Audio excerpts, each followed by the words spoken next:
Okay, before we start, I just want to, a few introductions over here, a few words of introduction.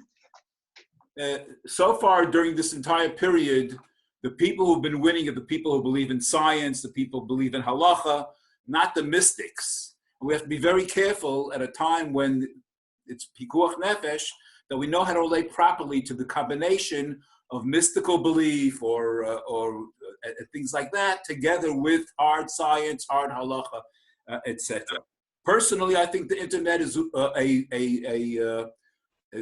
the coming true of the pasuk that says Umala haaretz de'et Hashem. The internet allows us to fill the world with knowledge of Hashem. People use it for other things as well, but the people who have internet, they know what's going on. They can learn Torah, they can learn yeshiva, and other people can't. On the other hand, we know everybody has a feeling that something big is going on here, and we have to relate to the idea of mysticism, the idea of our sources, of where this is going, where the idea of the Gula, etc. We read last week about the story of Nadav and Avihu, and Rav Kook explains, as far as the story of Nadav and Avihu, that what we learn from that story is that on one hand, religious fervor and emotion is very, very important. And I think those of us, I don't know about you, but all my life when I davened by myself, it wasn't very good. It was better in shul. But ever since this thing started, for the time that I davened at home by myself, I could close the door, I could shout, I could yell, and my davening on my own became much better. But nevertheless, religious fervor always has to be within the framework of halacha, and that's what we learned from the story of Nadav and Avihu. In order to understand it a little better, I think, there's the old Jewish joke about this Jew who was very poor, and he prayed to Hashem, please let me win the lottery. The next day, please let me win the lottery. The third day, he said, please let me win the lottery. And then the next morning, when he says to God, why aren't you letting me win the lottery? God says to him, maybe you'll buy a ticket. Okay? You've heard the joke before. The point is that the way we relate to miracles, the way we relate to divine intervention is that we need to give Hashem a natural pipeline. We need to give him an excuse. In other words, I drank the antidote of Rav Batsri to a corona. So I'm sure that antidote is working 100%, but in order for it to work, I have to keep a mask on and I have to keep all the rules. I can't challenge the rules. There's a Gemara, I forgot where it is, that says that if you make Hashem use a miracle to save you, then you'll lose a lot of his zchiyot. So, and we spoke about in a previous lecture, I think only Howie Mizell was at the previous lecture, we spoke about how both the Mashiach Zeiten is natural, is scientific, is logical, it doesn't break the rules of science and nature, and so too the way to get there doesn't have to break those rules. Nevertheless, we have to know that on one hand, we act in a practical fashion. On the other hand, we learn what's going on. We try to understand the deeper thing what's going on. We try to understand that on the mystical level, there are things happening here, but we can't challenge Hashem to show himself. We have to give him the practical means to do what he has to do so that we don't see actual miracles that break the rules of nature. Everybody feels that something is going on. The first source that I wrote over there, if you go back up on the chat, I happen to know this. I don't know how many of you are Hasidim, and even we Hasidim don't all say Yotzer on holidays, but on the night of Shvish Pesach, I was looking at the Yotzer, and it's very interesting. There's a whole passage over there about comparing Pesach Mitzrayim to Pesach La'atid. The Passover of leaving Egypt to the Passover of redemption. And one of the last lines there, it says, Pesach laoמים יהגו ריק לנגפה, וזאת תהיה המגיפה Pesach לעתיד. So in other words, somebody hundreds and hundreds and hundreds of years ago wrote that the Pesach of the Geula is going to have a magifa, a pandemic. And the actual meaning of the words is that the Passover, when nations make void pronouncements, will they be struck by a plague, and this shall be the plague on the future Passover when of the redemption. If the redemption comes a year from now, or half a year from now, or 2 years from now, whatever it is, we don't know. But this Pesach is towards this past Pesach is towards that, and it's tied up to it. And there are many other sources that tie Pesach and or the Geula or both to plagues, pandemics. We have Phaelagi, who I believe was the chief rabbi of Aza for a time. He's from Turkey, and he writes that chametz is gematria magifa. I didn't check it. I hope it's right. Chametz and magifa are the same gematria, and that person who watches out for chametz will be saved. The yom Xaron Hashem, when Hashem gets angry on that day, when he gets angry, they'll be saved. There's another one. There's a very interesting balaturium. I'm not sure that I understand it correctly, but other people quoted it, so I'll quote it as well also. It says, and look it up afterwards in Shemot, you bet. It says that the Torah compares two things, Aaron and his sons sitting at the entrance, not leaving their tents during the week of Miluim. They had to stay at the entrance to the Mishkan, and comparing it to the night of Egypt, when we left Egypt, when nobody was allowed to go out of their house. And it says, Bet benyanei de Pesach ve'idach Aaron ubanav yochluhu benyanei de Miluim, compares Pesach to Miluim. Mahatam nitztavu mipetach ol moed leitetzu. Just like during the time of the week of the inauguration of the Mishkan, the Aaron and his children were commanded not to leave to leave their spot. You too shall not go out of your house, and that's referring to Pesach Mitzrayim, the original Pesach. So it says it's comparing the future Geula to the last. What does the future Geula have to do with not leaving your house? We all know now, but it wasn't clear from that. There's another way of understanding it, but I don't want to get into it. Also, another source, and this is a source I brought in the last class that I gave. It says, and maybe many people have seen this, it says in Masechet Baba Kama Rabbanan, Dever Ba'ir Kanes Raglecha, when there's a plague in the city, keep your feet inside, in other words, stay home. Shenemer Batem Lo Teitzu Ish Mipetach Beito Ad Boker, people should not leave their houses all night. That's the night of leaving Egypt. Ba'omer Lecha Ami Bo B'chadrecha B'sgoro Delatecha Ba'adecha. It says in Shayahu that the Navi tells the people to go into the rooms and close the doors behind them. I pointed out in this article that I wrote that I already used this pasuk twice before during the sealed rooms of the Gulf War and the mamadim of the missiles from Gaza. But now we have a third type of safe room as well also.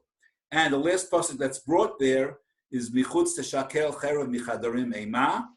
Outside there'll be destruction, but inside there'll only be fear. The Gemara brings this to show that if you stay inside, you're safe. You're only scared, but it's safe.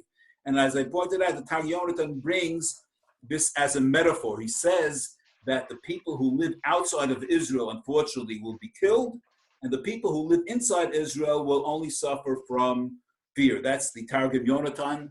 I believe it's still there on the source, on the chat over there, right? There it is.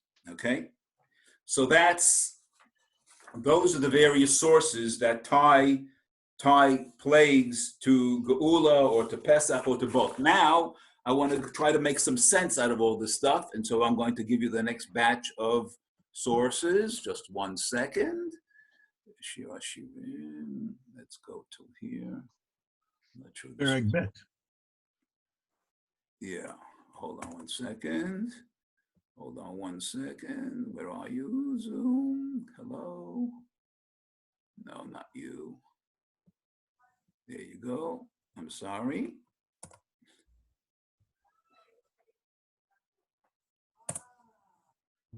Okay. Who's taking over my screen? Okay, thank you. Now, so there's I want to focus on a few sources that may explain some of the things that are going on. And we're starting with Shir Hashirim Perek Bet. It says, Hanitzanim niru ba'aretz. The buds, or the blossoms have been seen in the land. Eit azamir higia, the time of pruning has come. The kol hator nishma ba'artzeinu, the voice of the turtle dove has been heard in our land. And many of you may know that the book written by the Vilna Gaon's Talmid and the students of the Vilna Gaon who came to live in Israel called Kolator. It's right over there on my bookshelf. It's right over there, that book next to Orot, and there over is Kolator. And that it was written because they thought that Mashiach was coming in the year Tafresh, Kolator. That's another story. However, so we're again, the pasuk says, "Hanitzanim niru va'aretz et hazamir higia v'kol hator nishma ba'artzenu." The blossoms were seen in the land. The time of pruning has come, and the voice of the turtle dove is heard in our land. The next pasuk after that, which is also connected to this, "Hataina chanta pageha," the fig tree. As you know, those of us who live in Israel know the fig tree has a first round of fruit that you can't eat. It's little dry little things. Those are chanta pageha. Those are the ones that fall off and die. But the grapevines, the first blossoming of the grapes gave their smell, and those grapes stay on. Well, why do I explain that? In a moment, I'll explain that. Now, as far as the pasuk of Eita Zamir Higia, Rav Kook in Orot has a section called Milchaman. I just want to read you the section because it's very important to understand and not to misunderstand some of the sources we'll bring. When there's a great war in the world, the force of Mashiach wakes up. The time of pruning comes. Pruning means to winnow down or to cut off the branches. Zamir haritzim, cutting off the dictators, the evil arasham nechadim min olam. The evil people are destroyed from the world, and the world becomes a better place. And the voice of the turtle dove is heard in our land. No. Come again? Want to come in? No? Yes or no?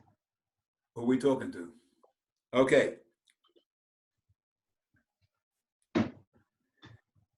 So he says, individuals, I'm just translating what he says in the section that I gave you. Individuals who die without a judgment in the big upheaval of the war has the same quality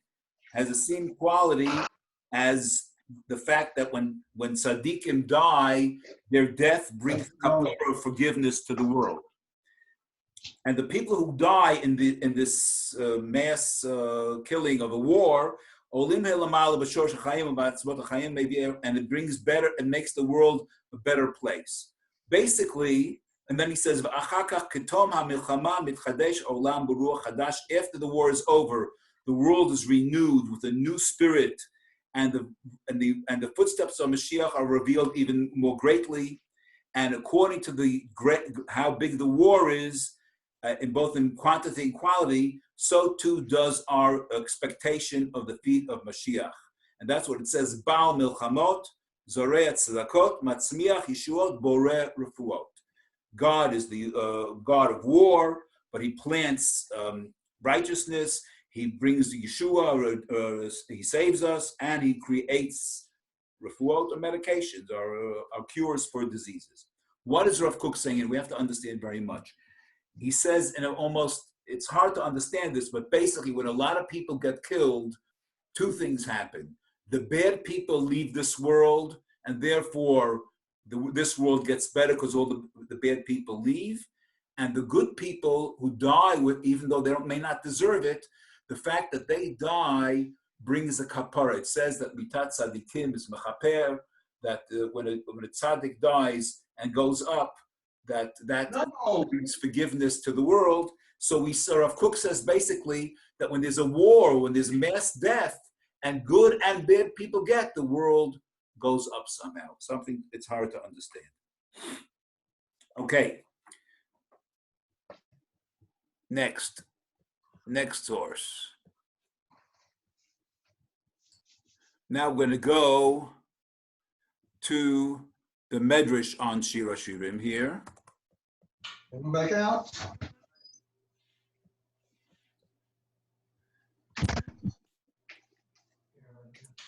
Okay.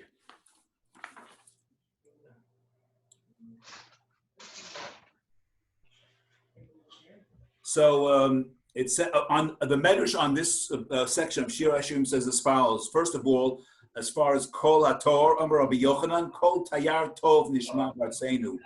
The voice of a good visitor is heard in our land. Ezezeh, who is that? the voice of Koresh. I'm going to have to mute everybody. Maybe just mute everybody. I'm going to do that. You think I know how to do it? Sorry, I thought it was on this. No, how do you do it? Mute. I'm muting everybody. Sorry. If you need to speak, you can, but by pressing down on your space bar and speaking, that temporarily releases the muting, and you could ask a question or say something. Okay, so the first thing, Rabbi Yochanan says that Kol HaTor means there's a great visitor in the land, and who is that? The voice of Koresh. Koresh, of course, was the non-Jew who gave permission to build the temple, called the Mashiach in the Navi, and that's why there's some people who think that Donald Trump is the Mashiach. I don't want to go into politics now, because I don't think he is, but that's another story. Okay, but that's not the main thing. The Medrash says as follows: Amar Rabbi Chiya bar Abba, samuch li'imot Mashiach, dever gadol ba la'olam v'harashayim kalim. Close to the time of Mashiach, a great plague comes to the world, and evil people are destroyed. V'hagfanim smadar natnu reach elu hanisharim. So that's, we read before in the Shir HaShirim, we said, Hata'ena chanta pageha. The fig tree has a first round of fruits that die and don't live. And he says, those are the ones, those are the Risha'im, V'hagfanim smadar natnu reach. But the grapevines that survive, those are, he doesn't say they're the tzaddikim, he says, V'haya hanishar b'tzion v'anotar b'Yushalayim. Those who stay in Yerushalayim and Eretz Yisrael will be saved. Now, this I spoke at the other class that I gave all the sources about how it's much safer in Eretz Yisrael than it is anywhere outside. I don't want to go back into that topic, but the point here is we see that there is a plague before Mashiach comes. The purpose of the plague is to kill Rishayim. Okay?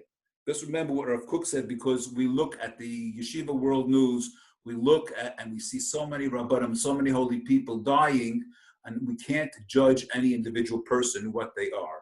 We'll get to that, back to that in a moment. However, there are many sources that show that we cannot always rely on Dat Torah in the times of Mashiach.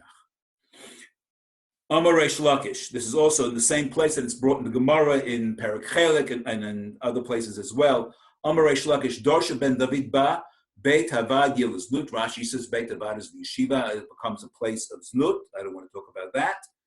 Vagalil Yecharei, Vagavlan Yishom, V'anshe HaGalil Yisovu Me'ir V'lo Yechonenu. In Perek Chelek it says Anshe HaGvul Yisovu Me'ir Le'ir. We had that with the people from Gush Katif who went from town to town.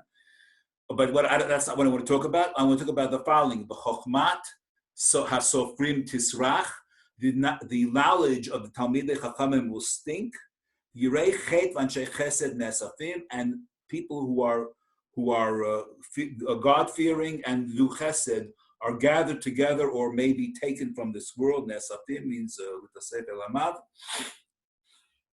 And the Rabbanan Amri and the Rabbanan say, Dorshei ben David ba. Chachmei Ador Meitim, the wise people of the generation die. V'hanotarim einehem kalot beyagon v'anacha. And the others are left in pain and in anguish. And many tzarot come, and one chases the other. Who knows what will happen after this plague? Maybe another. Who knows? God forbid. Okay. Anyway, now,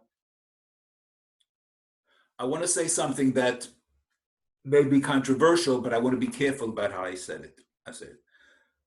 Two rabbis that I know, Nachman Kahana and Rabbi Yoel Schwartz, both said the same thing. They said when people will die in this plague, they said this at the beginning, we'll be surprised who's a tzaddik and who's a not. And I do not want to go anywhere as far as judging who's a tzaddik or who's a not, but I explained that Rav Kook explains that the death of both kinds of people somehow serves to lift the world up, and we'll see some of those sources in other sources like that in a moment. However, I must share with you what the Orach Chaim HaKadosh says in Vayikra Chaf Hey, and I'm going to share it with you on the chat. Where are we here? 1 second, I'm sorry. Next one. You have to just understand. I want you to know that I'm not making this stuff up. Okay.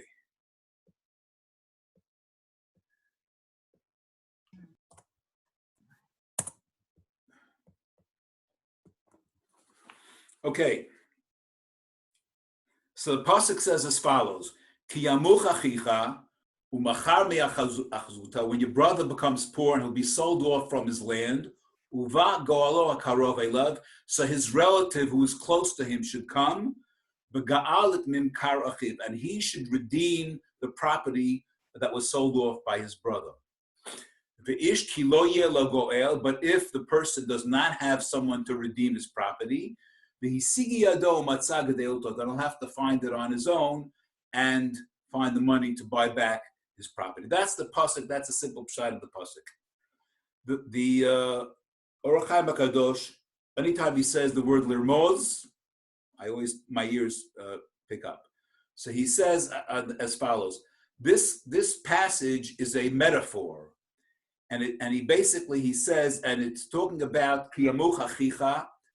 He says that the spiritual status of the world depends on us, what we do down on this world, what's called the tachtonim, on this world, what we do, what we act. And he says when people do not act, and people not doing the right thing, and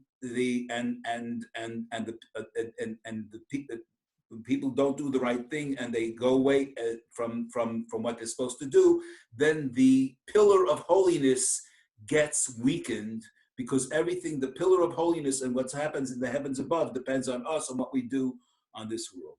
So he says, when the Jews are poor, when they're sold off from their land, when they go out into Galut, God punishes them and throws them out into Galut. So the Torah says, who should redeem them? Who should lead the redemption? It says the karov, the relative who was close to him should be the one to redeem him. So as she says, the one who's supposed to help lead the redemption are the rabbis, the people, the great Talmidei Chacham, those the tzaddikim who are close to Hashem. And that's what it says in Berkovaya Kadesh, as Nadav and Avihu, we read about it last week, we're going to read again in Parshat Kitisa. God sanctifies himself by those who are close to him. And he says, Ki Adon Baruch Hu Yikra L'Tzadikim Ach Kavicha. HaKadosh Baruch Hu relates to the tzaddikim as his own brothers. They're the relatives, and they're the ones who should be redeeming the Jewish people. However, he says it's not going to happen that way. V'hagula tiyeh b'ha'ir libot b'nei Adam. But the redemption will come when people's hearts are aroused, and the regular people, not necessarily tzaddikim. V'yomer lahem hatov lachem titeshvu chutz golim yal shulchan avichem. How can you be happy being exiled from your father's table? And how can life in this world be sweet? Zulat hachevra elyona, without the exalted company that used to have when you were smuchim saviv shulchan avichem, when you used to be at God's table in the land of Israel. That's when life was wonderful, and they all of a sudden the people start to miss it. V'yamis ve'enov tavat hanidmim, and they'll give up on all the luxuries. V'ya'irim b'cheshek haruchani, and their spiritual desire to come back to Eretz Yisrael will be awoken. Ubazeh yigal Hashem mimkaron. That's how God will redeem his land. Now, if you think I misunderstood what he was saying, he makes it clear at the end. And he says, Va'alzeh atidin litain et adin kol adonai haaretz gedolei Yisrael umehem yivakesh Hashem elbon habayit ha'aluv. If he didn't say it, I wouldn't be able to read these words even. And it is because of this that all the great ones of the world, the Gedolim, they will have to pay the price. God will demand from them the embarrassment of his house, that they did not lead the redemption back home. So this passage quite clearly says that the rabbis, the tzaddikim, are supposed to be the ones that lead us back to the Geula, but they're not going to, and they'll be done by regular people, and they will have to pay the price for that. Very scary stuff. Where we holding time, eyes were great.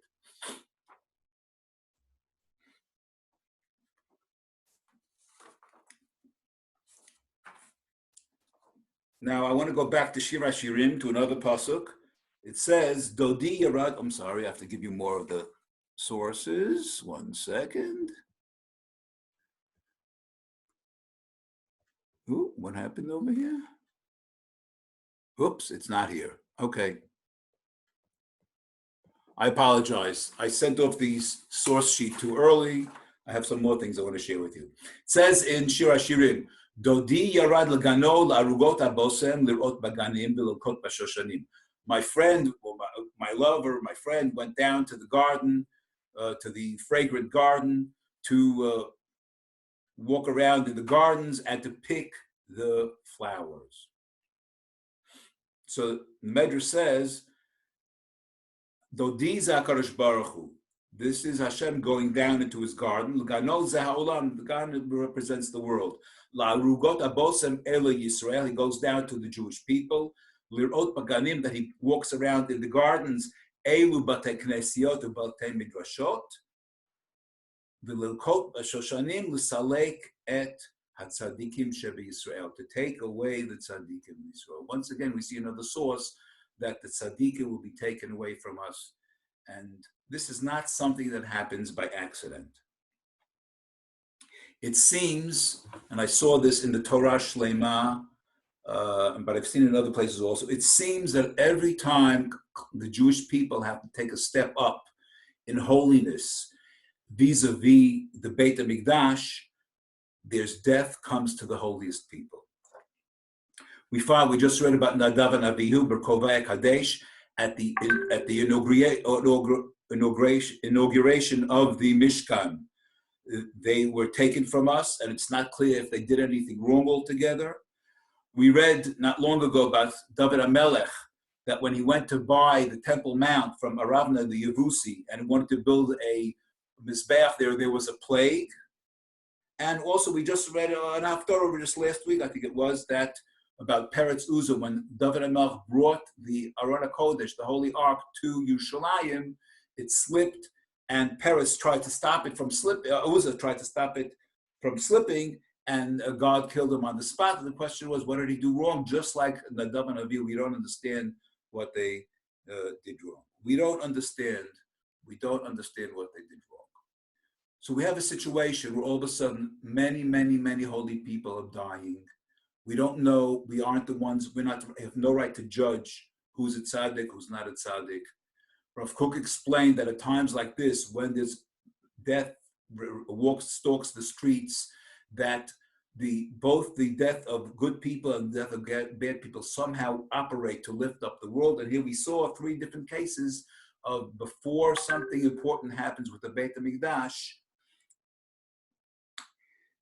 before the Beit HaMikdash, that death comes once again. This week we're reading, don't worry, Avi, I'm finishing up already. I have 5 more minutes, I'm finishing up. This week we're reading Parshat Tazria Mitzorah about the plagues that strike people, like strike houses. And there's a very strange thing that one of the types of plagues is a plague that's in your house. And the reason there's a plague in your house is for you to discover a treasure in your house. That it says that the Amoraim, the Canaanim, used to hide things in the walls. When the Jews came to the land of Israel, there was a plague would strike the house, and there would be something on the wall. They would have to close it up for a week. They have to quarantine the house. And the reason the plague came was to find a treasure in the house. So first of all, this period when we're quarantined, when we're stuck in our houses, it's for us to find a treasure. And it's for us to find the treasure in our own homes. This is one of the things we have to learn from this period, that there are treasures in our own homes, in our own selves, by being alone. To sum up, the world is going through a great upheaval. I am not making any predictions. There are all kinds of people predicting all kinds of things. They know what's going to happen. I don't know what's going to happen. But everybody has a sense that something big is happening. And other things can happen. God forbid, I hope everything gets better.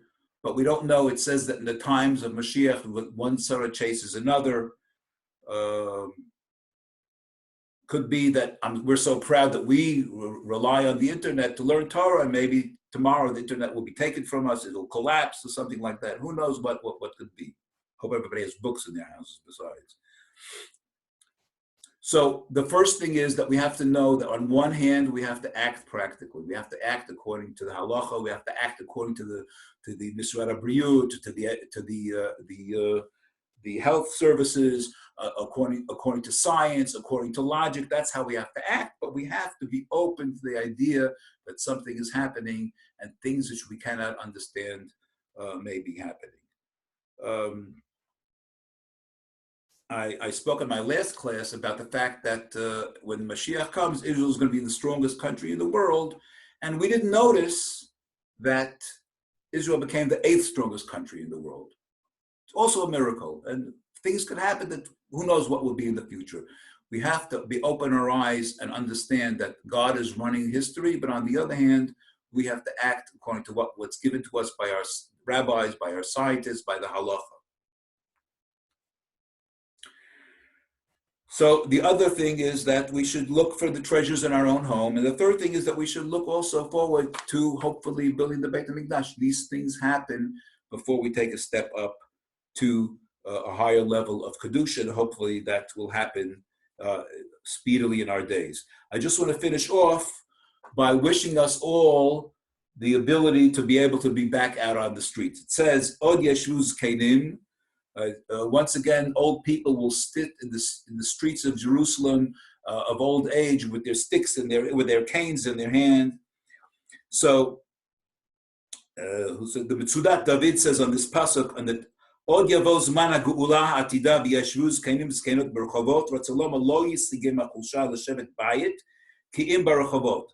They will not have to be, and the Torah Tamima says that in an even stronger way. He says, oh, I can't read my own handwriting here. He says that the older people will not have to be locked up in their homes, but they have to be out into the streets. Let us hope that HaKadosh Baruch Hu will send us soon, no matter what happens, that we'll get over this situation. And once again, the older people, what they call Kvutzot Sikun, the people in dangerous situations, will be able to sit outside